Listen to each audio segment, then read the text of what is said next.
अब यहाँ पर हमारे पास जो है वो कुछ कंडीशंस हैं जिनको हम जो है वो यहाँ पर फॉलो करेंगे। प्रोबेबिलिटी का फार्मूला हमें मालूम है कि प्रोबेबिलिटी का फार्मूला हमारे पास क्या होता है। प्रोबेबिलिटी को हम डिनोट करते हैं कैपिटल पी से और इवेंट्स को हम डिनोट करते हैं कैपिटल लेटर से।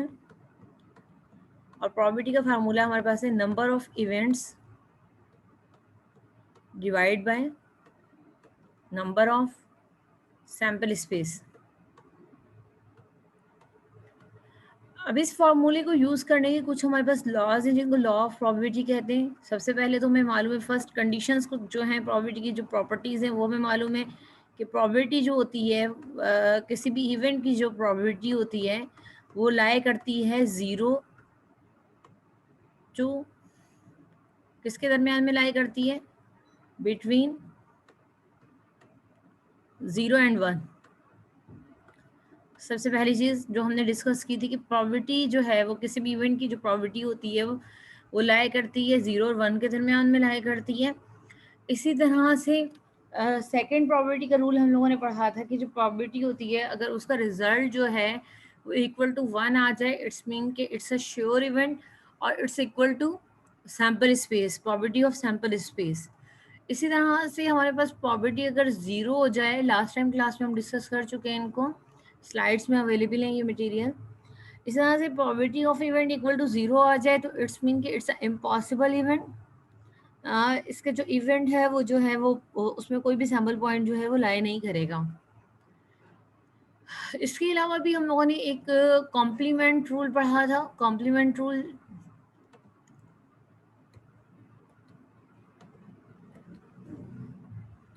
law of complementations, if a complement is the complement of event a, event A का कॉम्प्लीमेंट होगा। जिस तरह से आप सेट थ्योरी में कॉम्प्लीमेंट कैलकुलेट करते हैं इसी तरह से इवेंट्स के कॉम्प्लीमेंट्स भी हम यहाँ पे कैलकुलेट करेंगे related to the sample space S.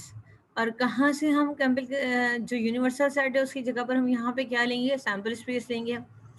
और सैम्पल स्पेस में से जब हम सब्ट्रैक्ट कर देंगे इवेंट ए को तो वो किसके इक्वल हो जाएगा, हमारे पास कॉम्प्लीमेंट के ऊपर हो जाएगा। अच्छा, प्रोबेबिलिटी हमें अगर कैलकुलेट करनी है, प्रोबेबिलिटी ऑफ ए कॉम्प्लीमेंट अगर हमें कैलकुलेट करनी होगी तो वो हम किस तरह से कैलकुलेट करेंगे, 1 में से माइनस कर देंगे प्रोबेबिलिटी ऑफ ए को। अब यहाँ पे 1 जो है ये रिप्रेजेंट कर रहा है कि इसको श्योर इवेंट को और सैम्पल स्पेस को, प्रोबेबिलिटी ऑफ सैम्पल स्पेस को। यानी कि यहाँ पे जो 1 है ये आपका सैम्पल स्पेस है। सैम्पल स्पेस की प्रोबेबिलिटी क्या होती है, हमारे पास 1 होती है, ठीक है। प्रोबेबिलिटी ऑफ एस जो है, नोट कर लें अपने पास ये चीज़ें आप। प्रोबेबिलिटी एस जो है सैम्पल स्पेस की जो प्रोबेबिलिटी होती है। सैम्पल स्पेस क्या होता है, आपको सबसे पहले ये क्लियर होना चाहिए कि सैम्पल स्पेस वो स्पेस होता है जिसमें आपके पास तमाम पॉसिबल इवेंट्स जो हैं, पॉसिबल सैम्पल पॉइंट्स जो हैं जिसमें लाई करते हैं, ठीक है। और तमाम इवेंट्स आपके किससे बनते हैं, सैम्पल स्पेस से बनते हैं, ठीक है। और सैम्पल स्पेस की प्रोबेबिलिटी किसकी इक्वल होती है, 1 के, जिसे हम सर्टेन इवेंट और श्योर इवेंट कहते हैं, ठीक है। यहाँ पर हम क्या करते हैं कि 1 में से माइनस कर देते हैं प्रोबेबिलिटी ऑफ ए को। जिस तरह से लास्ट टाइम मैंने आपको बताया था कि हमारे पास अगर आप कॉइन 3 कॉइन टास्क की एग्जांपल है और हमें जो है एटलीस्ट 1 हेड की प्रोबेबिलिटी फाइंड करनी है, जो कि हमने लास्ट टाइम कैलकुलेट की थी। सैम्पल स्पेस आपने बनाया था जिसके नंबर ऑफ इवेंट्स कितने आ रहे थे, हमारे पास नंबर ऑफ इवेंट्स इसके इक्वल हैं 8 के।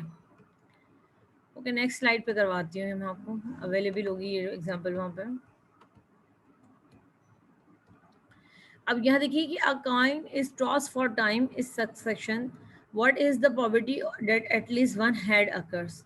अब 3 तक तो हमने जो है वो इसका सैम्पल स्पेस बनाया था। टी डायग्राम से आप इसका 4 का सैम्पल स्पेस बनाइएगा, देखिएगा कि आपका 4 का सैम्पल स्पेस क्या आ रहा है और आपके इवेंट्स जो हैं वो कितने लाए कर रहे हैं। लेकिन यहाँ पे हम, क्योंकि कॉइन में हमारे पास पॉसिबिलिटीज़ कितनी हैं, 2 पॉसिबिलिटीज़ हैं और हमारे पास कॉइन्स कितने हैं, 4 कॉइन्स हैं, तो हम इस फॉर्मूला को यूज़ करेंगे जिससे हमें क्या मिल जाएगा, नंबर ऑफ सैम्पल स्पेस मिल जाएगा, ठीक है। 2 पावर, क्योंकि कॉइन की पॉसिबिलिटी 2 है हमारे पास। यहाँ पे हम ये देखेंगे पॉसिबिलिटी हमारे पास किसकी है, कॉइन की पॉसिबिलिटी 2 है और 2 पे जो है हमारे पास 4 टाइम्स हमें जो है 1 कॉइन जो है वो टॉस करना है 1 टाइम 4 टाइम्स, देन हमें उसकी प्रोबेबिलिटी को कैलकुलेट करना है। तो आपके पास टोटल क्या आएगा, इसके नंबर ऑफ सैम्पल स्पेस क्या होंगे, 16 होंगे। आप इसको बनाइएगा ट्री डायग्राम से। टी डायग्राम किस तरह से बनाते हैं लास्ट क्लासेस में आपको बता चुकी हूँ मैं इसको कंस्ट्रक्ट करना। वन टाइम आपका ट्रायल हो गया, इसी तरह से आप सेकेंड टाइम ट्रायल करेंगे, इसी तरह से आप थर्ड टाइम ट्रायल करेंगे,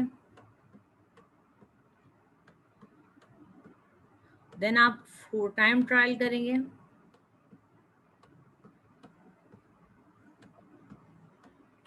इसी तरह टी की आप दोबारा से बनाएंगे और इस टी की भी दोबारा बनाएंगे, देन आप जो है वो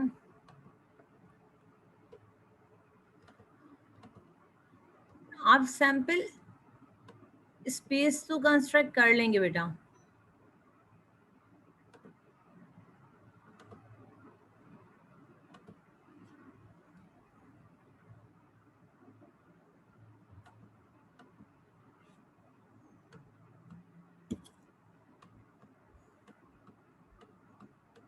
ये आपके पास जो है थर्ड हो गया, इसी तरह से आप इसकी भी दोबारा कंस्ट्रक्ट करेंगे और इसको भी दोबारा कंस्ट्रक्ट करेंगे और आप जो है इस सैंपल स्पेस को, लेकिन आप देखिए कितना टाइम कंज्यूमिंग सैंपल स्पेस है, जबकि हमें सैंपल स्पेस की रिक्वायरमेंट नहीं होती है, हमें जस्ट फाइंड करनी है probability.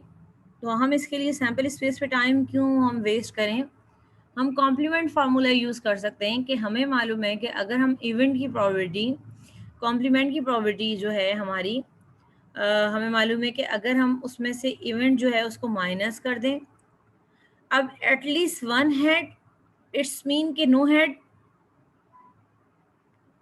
No tail, at least one head means कि अगर आप इसका कॉम्प्लीमेंट देते हैं तो इसका कॉम्प्लीमेंट क्या होगा कि no tail occurs in the sample space, कि आपका कोई मतलब टेल वाला इवेंट जो है वो उसमें ना आए। मतलब तीनों तीनों जो है वो आपके पास देखिए यहाँ पे 4 टाइम्स है तो इट्स मीन कि 4 टाइम्स आपके पास क्या हो, टेल हो, और आपके पास जो है वो हेड जो है, देखिए इस इवेंट सैंपल पॉइंट में आपके पास जो हेड है वो कर नहीं कर रहा है।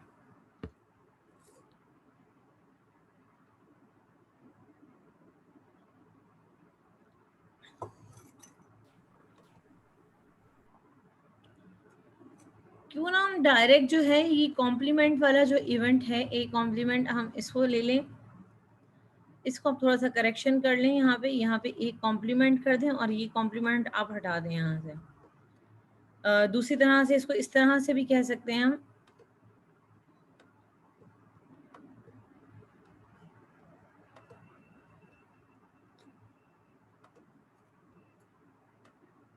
इस फार्मूले को आप रीअरेंज कर दें, क्योंकि हमें प्रोबेबिलिटी किसकी मालूम करनी है, ए की मालूम करनी है, और हम क्या कर रहे हैं, 1 में से माइनस कर रहे हैं प्रोबेबिलिटी किसकी, हम कॉम्प्लीमेंट इवेंट की प्रोबेबिलिटी मालूम है, माइनस कर रहे हैं।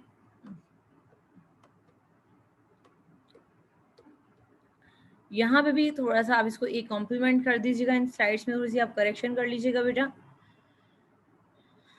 कि देखिए यहाँ पे हमारे पास जो है प्रोबेबिलिटी ऑफ कॉम्प्लीमेंट क्या होगा, इट्स मीन ये देखिए सब कुछ यहाँ पे लिखा हुआ है, sample space as for experiment consist of 2 power 4 equal to 16 sample points. If the event A consists the single sample point, event जो है वो ए जो है वो हम यहाँ पर क्या ले रहे हैं, कॉम्प्लीमेंट के तौर पे ले रहे हैं इवेंट ए को। आप इसको इस तरह से भी कर सकते हैं कि इवेंट ए कॉम्प्लीमेंट, क्योंकि इवेंट ए जो है वो किसके इक्वल है, एटलीस्ट वन हेड के, जो कि हमारे इस सैम्पल स्पेस से जो है वो हम कंस्ट्रक्ट करेंगे।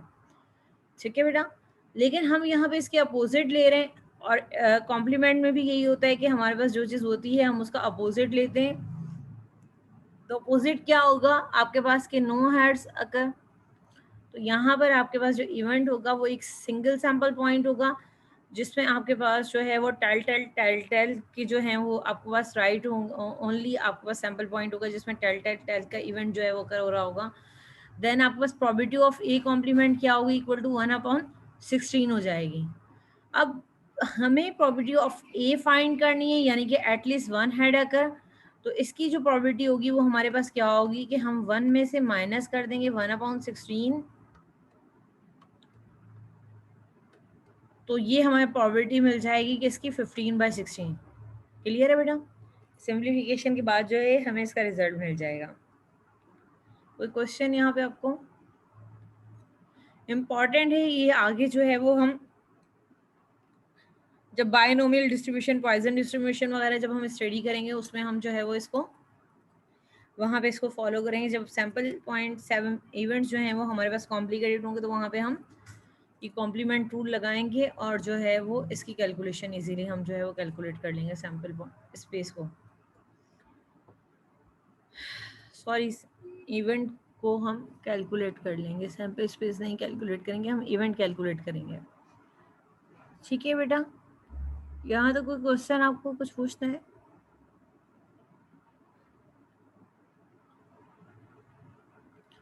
ट्री डायग्राम मैंने आपको सिखाई हुई है। ट्री डायग्राम से जो है वो आप इसका सैम्पल स्पेस कंस्ट्रक्ट कीजिएगा, प्रैक्टिस कीजिएगा सैम्पल स्पेस की कंस्ट्रक्शन की।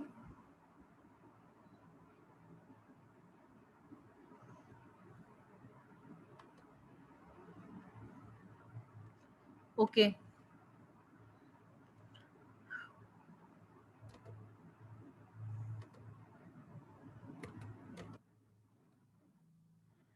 नेक्स्ट हमारे पास है एडिशन लॉ। ठीक है, एडिशन लॉ में हमारे पास जो है क्या है हमारे पास कि अगर हमारे पास दो इवेंट्स होंगे, क्योंकि एडिशन हम कब करेंगे जब हमारे पास प्रोबेबिलिटी जो है 2 इवेंट्स की होगी। लास्ट टाइम अभी हम कर आ चुके हैं, कुछ हम लोगों ने एडिशंस की हैं प्रोबेबिलिटी की। If A and B are 2 events define in a sample space then A probability of A union B, यानी कि जब हम इनको यूनियन इट्स मीन कि हमें दोनों की प्रोबेबिलिटी को कंबाइन करना होगा। तो हम किस तरह से कंबाइन करेंगे, यानी कि एक साथ हमें दोनों की प्रोबेबिलिटी को करना होगा। तो हम किस तरह से करेंगे कि probability of A plus probability of B minus probability of A intersection B. अब ये जो हमारी फार्मूला है, ये हमें, अगर आपको ये वेन डायग्राम मैंने पढ़ाई थी, अगर याद हो आपको कि वेन डायग्राम में मैंने आपको यूनियन में दो चीज़ें पढ़ाई थी कि यूनियन में हमारे पास सेट्स की 2 कंडीशंस होती हैं कि फर्स्ट के आपस में 2 सेट्स जो हैं वो ओवरलैप कर रहे हैं। ओवरलैप मीन्स कि वो आपस में उनके कुछ एलिमेंट्स जो हैं वो क्या हों, सेम हो, कुछ एरिया, कुछ प्रोबेबिलिटी जो है वो इवेंट ए की यहाँ पर, कुछ प्रोबेबिलिटी इवेंट बी की जो है वो क्या हो, आपके पास सेम हो। देन हम क्या करेंगे कि जो सेम प्रोबेबिलिटी होगी हम उसको जो है वो क्या कर देंगे, यहाँ पे माइनस कर देंगे। और वो हमें कैसे मिलती है, जब हम दो साइड के दरमियान में क्या करेंगे, इंटरसेक्शन करेंगे। इवेंट्स को जो है वो हम किस में राइट करते हैं, सेट नोटेशन फॉर्म में राइट करते हैं। तो यहाँ पे हम सेट थ्योरी को यूज़ करेंगे और सेट थ्योरी में हमारे पास फार्मूला है इंटरसेक्शन का, 2 sets are not mutually exclusive, यानी कि 2 sets are not disjoint, 2 set आपके डिसजॉइंट नहीं होंगे। देन आप जो है वो आप इस फार्मूला को यूज़ करोगे, probability of A plus probability of B minus probability of A intersection B. ये कब यूज़ करना है, जब नॉट डिसजॉइंट की कंडीशन होगी आपको, ओवरलैप की। ठीक है, और अगर आपके पास कंडीशन आ जाए if A and B are mutually exclusive event, it's mean कि डिसजॉइंट इवेंट म्यूचुअली एक्सक्लूसिव, यानी कि ए जो है does not depend on a B and B does not depend on A, यानी कि दोनों में से कोई भी इवेंट एक दूसरे पर डिपेंड ना कर रहा हो, इस इवेंट्स को हम कहते हैं म्यूचुअली एक्सक्लूसिव इवेंट्स। और इनकी प्रोबेबिलिटी जो होगी वो हमारे पास क्या होगी, probability of A plus probability of B. इसमें हमें इंटरसेक्शन को माइनस नहीं करना होगा। रीज़न इसका क्या है, नोट में रीज़न दिया हुआ है, क्योंकि म्यूचुअली एक्सक्लूसिव इवेंट जो होंगे उनका इंटरसेक्शन हमेशा क्या होगा, ज़ीरो होगा, क्योंकि जब कॉमन कोई एलिमेंट होगा ही नहीं तो वो एलिमेंट क्या हो जाएगा, ज़ीरो। तो यहाँ पे आप ज़ीरो रख देंगे तो ज़ीरो क्या होगा, आपके पास कोई भी नंबर नहीं होता, देन आपके पास ये फॉर्म आ जाएगी फार्मूला की। कब, जब A intersection B equal to zero हो, और A intersection B equal to zero होगा, इस कंडीशन को हम प्रोबेबिलिटी में कहते हैं म्यूचुअली एक्सक्लूसिव इवेंट्स। अच्छा, ये हम लोग ज़ीरो की प्रोबेबिलिटी डिस्कस कर चुके हैं। A intersection B equal to किसके होगा, ज़ीरो के। देन हम इसको कहेंगे कि नल और फाई सेट कहते हैं हम, नल सेट होगा, यानी कि कोई भी इवेंट इसमें अकर नहीं करेगा। और ए यूनियन बी को हम जो है वो इस तरह से भी लिख सकते हैं कि प्रोबेबिलिटी ऑफ ए और B.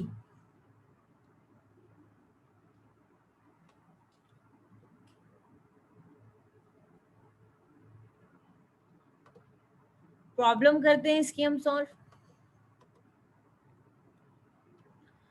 John is going to graduate from a industrial engineering department in a university by the end of the semester. After being interviewed of two companies he liked, his success that his probability of getting an offer from company A is 0.8 and his probability of getting an offer from the company B is 0.6. If he is believed that the probability that we will get offer from both companies is 0.5, what is the probability that we will get at least one offer from these two companies?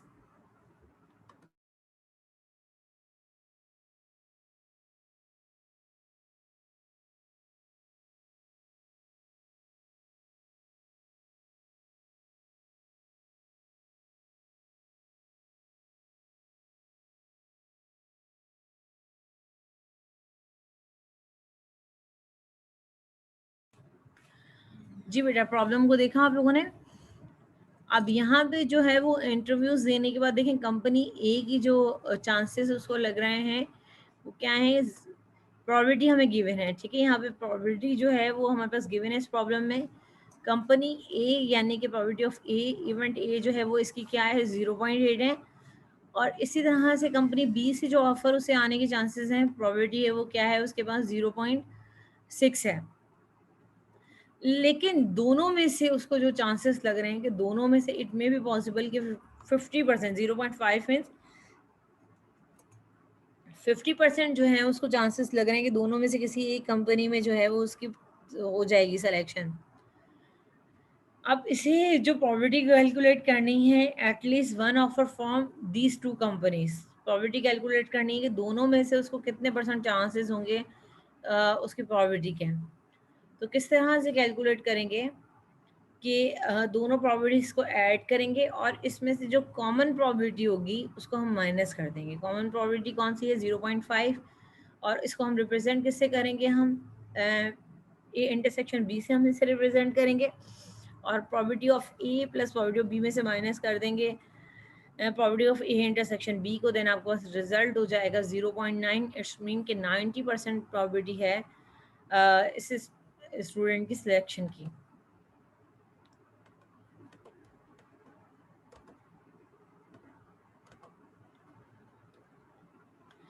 अब यहाँ पे देखिए कि what is the probability getting of total of 7 और 11 when pair of fair die is toss. Last time हम लोगों ने जो है ये प्रॉब्लम सॉल्व की हुई है। टू फेयर डाइस का जो सैम्पल स्पेस होता है वो हमारे पास क्या होता है, किस तरह से हम इसको सैम्पल स्पेस को कंस्ट्रक्ट करते हैं। ये देखिए ये आपके पास जो है वो इसका क्या है, यहाँ पे सैम्पल स्पेस है।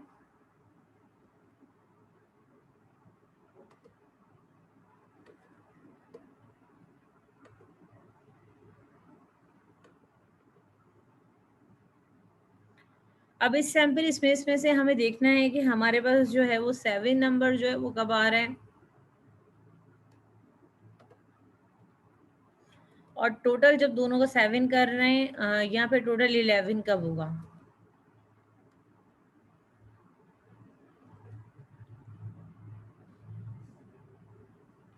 जी बेटा, आप खुद फाइंड करें इसमें से रिजल्ट्स को।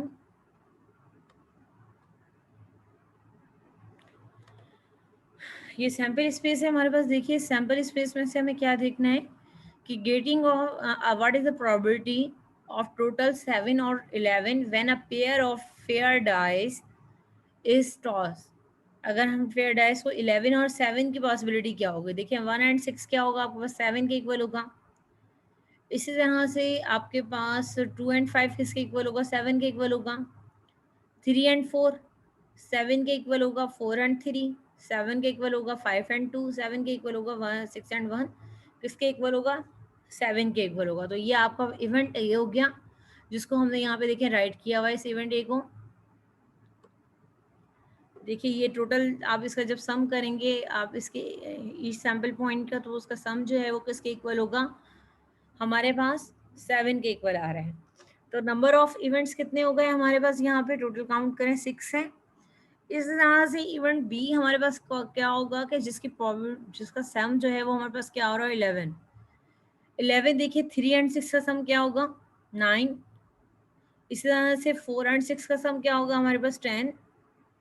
5 एंड 6 का सम क्या होगा हमारे पास 11 एंड 6 एंड 5 का सम क्या होगा हमारे पास 11। तो देखिए यहाँ पे हमारे पास जो प्रोबेबिलिटी होगी वो क्या आएगी 5 एंड 6 एंड इवेंट क्या होगा। सबसे पहले तो इवेंट को हम ए से रिप्रेजेंट कर चुके हैं, नेक्स्ट इवेंट को हम किससे रिप्रेजेंट करेंगे, हम बी से रिप्रेजेंट करेंगे। अब बी की प्रोबेबिलिटी देखिए क्या आ रही है हमारे पास, बी की नंबर ऑफ इवेंट्स हमारे पास 2 हैं।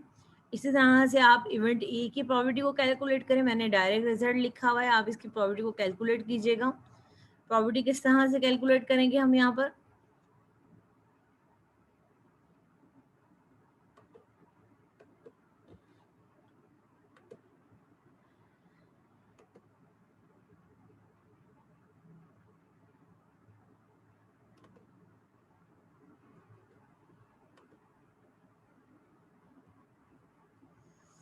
जी बेटा प्रोबेबिलिटी किस तरह से कैलकुलेट करेंगे हम इसकी,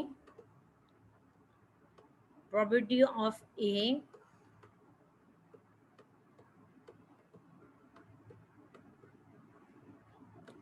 6/36, क्योंकि टोटल सैंपल स्पेस में पॉइंट कितने होंगे 36, ये हम पहले भी प्रॉब्लम कर चुके हैं।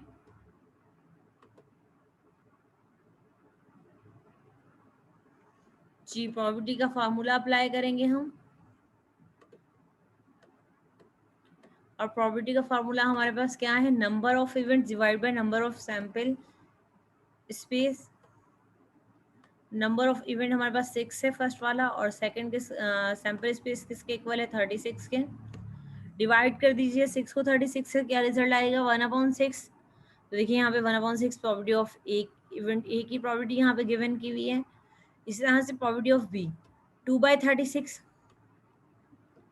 प्रोबेबिलिटी ऑफ इवेंट बी ये कैलकुलेट कर लीजिएगा, ये आपके लिए यहाँ पे होमवर्क रखा हुआ है, काम आपको डायरेक्ट दिए हुए यहाँ पे क्वेश्चंस। अब देखिए प्रोबेबिलिटी ऑफ बी किसके इक्वल होगी 2/36, 2 को डिवाइड करें 36 से, 2 1 सा 2 1 यहाँ पे चला जाएगा, 2 8 से 16 1/18 हो जाएगी।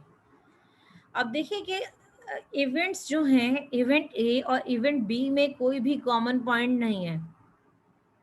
अब देखिए 1 and 6, 2 and 5, 3 and 4, 4 and 3, 5 and 2, 6 and 1, और बी में देखिए 5 एंड 6, 6 एंड 5, दोनों में से कोई भी इवेंट जो है वो कॉमन नहीं है। इट्स मीन कि दीज आर डिसजॉइंट इवेंट्स और म्यूचुअली एक्सक्लूसिव इवेंट्स। ये कौन से इवेंट है, म्यूचुअली एक्सक्लूसिव इवेंट्स है, इनकी जो इंटरसेक्शन है वो कॉमन नहीं है। तो हम यहाँ पे कौन सा प्रोबेबिलिटी का फार्मूला यूज़ करेंगे, probability of A plus probability of B, दोनों की प्रोबेबिलिटीज़ को ऐड कर दें, और दोनों इवेंट्स के आने के जो चांसेस होंगे कि या तो आपके पास जो है वो 7 आ जाए, यहाँ पर आपके पास 11 आ जाए, इसकी प्रोबेबिलिटी के चांसेस हमारे पास होंगे 0। आप ऐड करेंगे, ऐड करने के बाद जब आप इसका रिजल्ट लिखेंगे तो रिजल्ट क्या आएगा 0.22, और ये कितने परसेंट होगी 22% होगा रिजल्ट। आप उस कैलकुलेटर से इसे कैलकुलेट कर लीजिएगा आप लोग, और वेरीफाई करके बताइए कि यही रिजल्ट है आप लोगों का।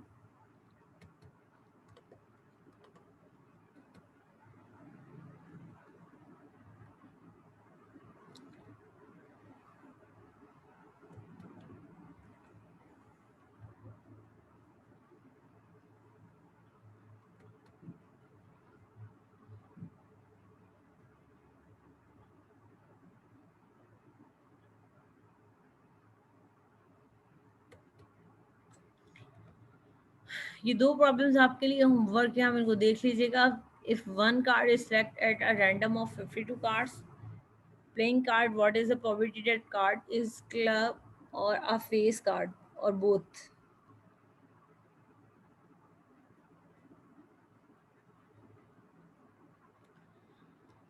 Suppose that we toss a pair of die and we are interested in the event that we get the total of 5 or a total of 11. What is the probability of this event? तो ये तो जो अभी हमने last example की है, same हमारे पास वही एग्जांपल है। आप देखिए इस प्रॉब्लम में देखें, इसमें मैं आपकी हेल्प कर देती हूँ। कार्ड ऑफ क्लब्स कितने होंगे हमारे पास, यानी कि फर्स्ट इवेंट हो जाएगा, ये इवेंट ए हो जाएगा। अब मैं यहाँ पे रफ आइडिया दे रही हूँ, आप इसको प्रॉपर वे में खुद कर लीजिएगा, लिख लीजिएगा कि A is represent the card of club या क्लब कार्ड्स। जिसकी प्रोबेबिलिटी क्या होगी, हमारे पास 13 होते हैं कार्ड्स और टोटल कार्ड्स की डेक कितनी है हमारे पास 52। ये हमारे पास फर्स्ट इवेंट की आ गई। फिर इज द और अ फेस कार्ड। अब फेस कार्ड कह रहा है, फेस कार्ड कितने होते हैं हमारे पास, हर उसमें जो है फेस कार्ड हमारे पास 4 होते हैं। ठीक है, 4 फेस कार्ड्स होते हैं हमारे पास और 4 हमारे पास जो है वो शेप्स हैं, तो 4 4 जा कितने हो गए 16। अब प्रोबेबिलिटी ऑफ हमारे पास क्या हो गई कि 16/52।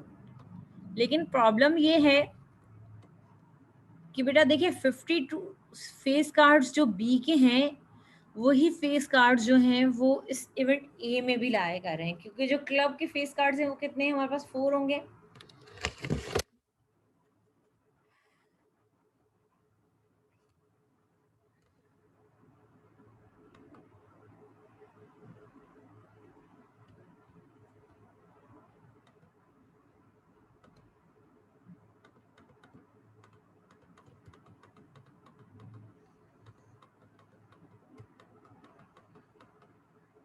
ये देखिए बेटा, इसमें देखिए कितने फेस कार्ड्स हैं 1 2 3 4।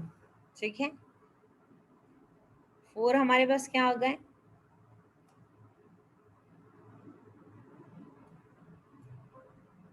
फेस कार्ड्स आ गए। अब इसी तरह से 4 फेस कार्ड्स इसमें हैं, 4 फेस कार्ड्स इसमें हैं, 4 फेस कार्ड इसमें हैं। टोटल कितने फेस कार्ड्स हो गए 16। लेकिन जब हम इनकी प्रॉपर्टी को ज्वाइन करेंगे तो देखिए इसमें म्यूचुअली एक्सक्लूसिव इवेंट्स तो नहीं है, क्योंकि जो फेस कार्ड्स जो क्लब के फेस कार्ड्स हैं वही फेस कार्ड्स जो हैं वो किसके हैं, फेस कार्ड दूसरे फेस कार्ड्स में भी आ रहे हैं। तो हमें यहाँ पे इसका इंटरसेक्शन देखना होगा कि इंटरसेक्शन क्या है हमारे पास।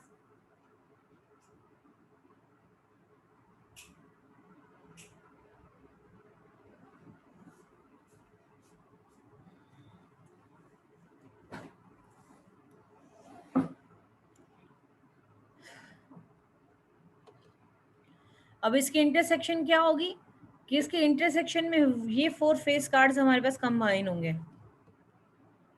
ठीक है बेटा, तो इन 4 फेस कार्ड्स को हमें क्या करना होगा, माइनस करना होगा। आप इस प्रोबेबिलिटी को ऐड करेंगे इस प्रोबेबिलिटी में, देन आप जो है इनका इंटरसेक्शन निकालेंगे। इंटरसेक्शन क्या होगा, ए इंटरसेक्शन ऑफ बी क्या होगी हमारे पास 4/52।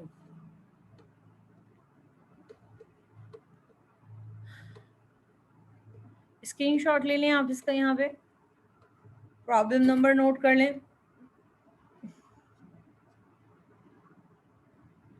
और आप इसको इसमें से माइनस कर दें, तो ये आपको जो है प्रोबेबिलिटी मिल जाएगी। ठीक है, ये प्रॉब्लम आपको खुद करनी है, मैंने इसमें गाइडेंस आपको सारी दे दी है, प्रोबेबिलिटी आपको बता दी है, लेकिन आपको इसको लिखने का जो फॉर्मेट है वो आपको जो है वो खुद करना होगा। कोई क्वेश्चन है आपको, कुछ पूछना है बेटा, पूछ सकते हैं आप लोग।